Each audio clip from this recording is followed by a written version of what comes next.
उत्तराखंड के पूर्व मुख्यमंत्री एवं प्रदेश कलेक्टर इंचार्ज त्रिवेंद्र सिंह रावत पीलीभीत पहुंचे। लोकसभा समिति के साथ बैठक कर रणनीति बनाई।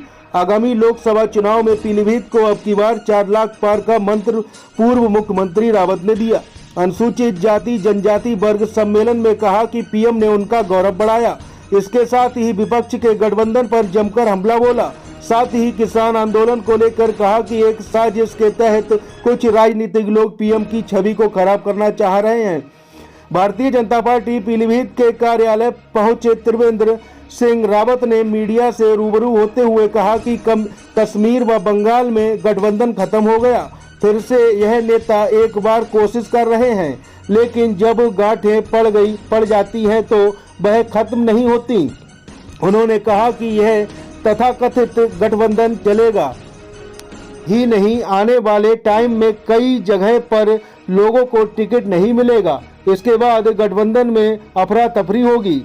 इसके साथ ही त्रिवेंद्र सिंह रावत ने कहा कि किसानों के नाम पर कुछ तथाकथित पॉलिटिकल पार्टियां पीछे से लगी हैं। यह एक षड्यंत्र है। पीएम की लोकप्रियता को डैमेज करने का प्रयास किया जा रहा है। यह हथकंडा अपनाना ठीक नहीं है, जबकि सरकार लगातार किसानों से बात कर रही है। जिस तरह से वातावरण बनाया जा रहा है, इससे दिख रहा है कि किसानों के नाम पर अपने आप को कुछ लोग जिंदा कर रहे हैं। कुछ ऐसे तत्व हैं जो लोकतंत्र के विरोधी हैं, तो कुछ राजनीतिक लोग हैं। हल्द्वानी में हुए विवाद के मामले में बोलते हुए कहा कि उत्तराखंड देवभूमि है, अपराधों से मुक्त है। अगर कोई षड्यंत्र करेगा तो सरकार की निगाह उस पर है। देखिए, इस समय पार्टी की लोकसभा चुनाव की दृष्टि से ये फाइनल टच दिया जा रहा है। यद्यपि भारतीय जनता पार्टी के कार्यकर्ता 24/7 सक्रिय रहते हैं और पार्टी का जो संगठनात्मक ढांचा जो चाहिए चुनाव के लिए, वो पूरा ग्राउंड लेवल पर या हम कहें कि बूथ लेवल तक, पन्ना स्तर तक ये बन चुका है। अब उसकी पूरी एक बार फिर पुनरावलोकन चल रहा है।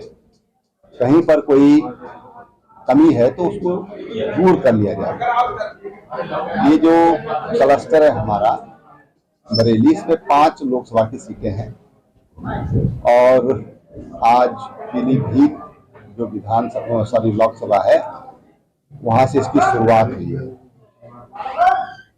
पहले भी भारतीय जनता पार्टी के पक्ष में सीटें रही हैं और इस बार और बहुमत के साथ और अच्छी लीड के साथ भारतीय जनता पार्टी इन सीटों को जीतेगी। उसके लिए हम तैयारी कर रहे हैं। सर, 400 पार का नारा है। इधर गठबंधन जो इंडिया गठबंधन है उनका समाजवादी पार्टी कांग्रेस का यूपी में हो गया है, तो यूपी का से ही दिल्ली का रास्ता जाता, तो क्या कहना है, कहीं ना कहीं मजबूत हो गया इंडिया गठबंधन?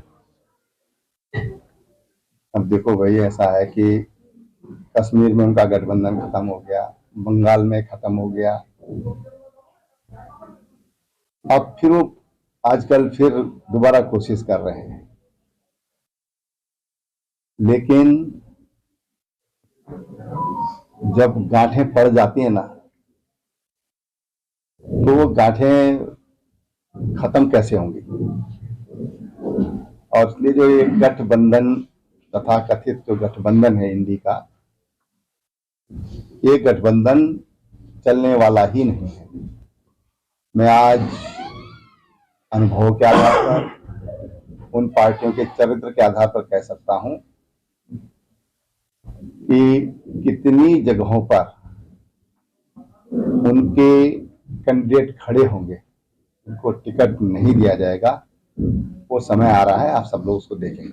चुनाव आने के साथ साथ एक बार फिर से किसान सक्रिय हो गए हैं, दिल्ली जा रहे हैं तमाम राज्यों से, इसको लेकर क्या कहना चाहेंगे? देखिए, हम तो किसान भाइयों से यही कहेंगे कि ये जो ताकतें ये एक षड्यंत्र है। किसानों के नाम पर तथाकथित जो पॉलिटिकल पार्टीज हैं, वो लोग इसमें पीछे से सरकार के विरोध में, विशेषकर प्रधानमंत्री मोदी जी की लोकप्रियता को देखते हुए उसको डैमेज करने का प्रयास कर रहे हैं। जिस तरह का हथकंडा अपनाया जा रहा है वो उचित नहीं है। लोकतंत्र है तो लोकतांत्रिक तरीके से अपनी बात कही जानी चाहिए। सरकार लगातार उनसे बातचीत कर रही है। सरकार ने कहा कि हमारे दरवाजे खुले हैं, लेकिन जिस तरह का वातावरण बनाया जा रहा है वो साफ साफ दिखाई दे रहा है कि ये किसान नहीं बल्कि किसानों के नाम पर कुछ लोग अपने आप को जिंदा करने का काम कर रहे हैं। कौन लोग हैं वो? कोई तमाम राजनीतिक लोग हैं, अलग अलग जगह पर। हाँ, पॉलिटिकल पार्टीज के लोग भी हैं, कुछ ऐसे एलिमेंट्स भी हैं उनके साथ में कि जो ये कहना चाहिए कि लोकतंत्र के विरोधी हैं। आपका पीलीभीत से पुराना नाता रहा है, पहले भी चुनाव में आपको जिम्मेदारी